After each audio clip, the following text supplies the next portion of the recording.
कहानी बहुत पुरानी है, एक ऐसी सल्तनत की जो पहाड़ों के बीच सब्ज वादियों में छुपी हुई थी।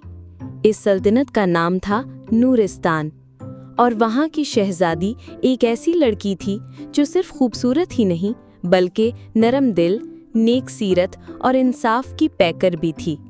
उसका नाम था ज़रनिश। ज़रनिश को सोने के जेवरात से नहीं, लोगों की दुआओं से मोहब्बत थी।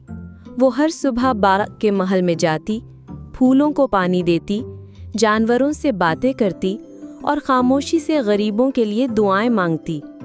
एक दिन जब वो बाग के सबसे पुराने गोशे में पहुंची, वहां जमीन के नीचे एक चमक थी। ज़रनिश ने तजस्सुस से मिट्टी हटाई और वहां से निकला एक पुराना गर्द आलूद पीतल का घड़ा। जैसे ही उसने घड़े को छुआ, जमीन हिलने लगी, हवा में एक गर्द उठी और सामने नमूदार हुई एक जादूगरनी। उसकी आंखों में बिजली थी और आवाज में गरज। ए ज़रनिश, तूने मुझे 500 साल के बाद आजाद किया है। ये जादुई घड़ा अब तेरा है, मगर याद रख, ये घड़ा सिर्फ नेकी के लिए है।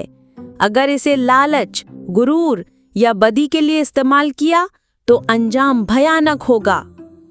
शहजादी ने वादा किया कि वो इस घड़े को सिर्फ और सिर्फ लोगों की खिदमत के लिए इस्तेमाल करेगी। अगले दिन शहजादी ने घड़े से कहा, मेरे मुल्क के हर गरीब के घर में खाना पहुंचा दो। और वही लम्हा हर घर में देगें, बिरयानी, नान और मीठा सब कुछ पहुंच गया। दूसरे दिन शहजादी बोली, हर बस्ती, हर गांव में साफ पानी मुहैया कर दो। और यूं चश्मे फूटने लगे। जहां पानी नहीं था, वहां अब जिंदगी बहने लगी। तीसरे दिन वो घड़े से मुखातिब हुई, हर बच्चा तालीम हासिल करे, हर गांव में स्कूल बनाओ। और फिर शोर उठा, बच्चों के कहकहे, किताबों की खुशफुशाहट और असातिज़ा की आवाज़ें। इल्म का सूरज तुलू हो चुका था। मगर जहाँ नेकी होती है वहाँ हसद भी होता है।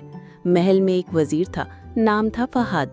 वो ज़रनिश की मकबूलियत से जलने लगा। रात के अंधेरे में वो चुपके से घड़ा चुराने आया। उसने जैसे ही घड़े को छुआ, अचानक जमीन कांपी, घड़ा चमका और वजीर पत्थर का बुत बन गया। फिर वही जादूगरनी जाहिर हुई। मैंने कहा था, ये घड़ा सिर्फ नेकी के लिए है, लालच वालों का यही अंजाम होता है। शहजादी ने घड़े को महफूज कर दिया और उसका इस्तेमाल सिर्फ आवाम की खिदमत के लिए जारी रखा। कुछ ही सालों में नूरिस्तान बदल चुका था। गरीबी खत्म, इल्म आम, इलाज मुफ्त और निसाफ हर दरवाजे पर। बादशाह ने ज़रनिश को तख्त सौंप दिया और यूं वो न सिर्फ एक शहजादी रही बल्कि एक अजीम मलिका बन गई, जिसके फैसले में अदल था और दिल में सिर्फ मोहब्बत। कहा जाता है वो जादुई घड़ा आज भी महल के किसी कमरे में रखा है, मगर अब लोगों के दिल ही वो जादुई घड़े बन चुके हैं। ताकत हमेशा नेमत बनती है अगर वो दूसरों की भलाई के लिए इस्तेमाल हो। यही ज़रनिश की कहानी का सबक है।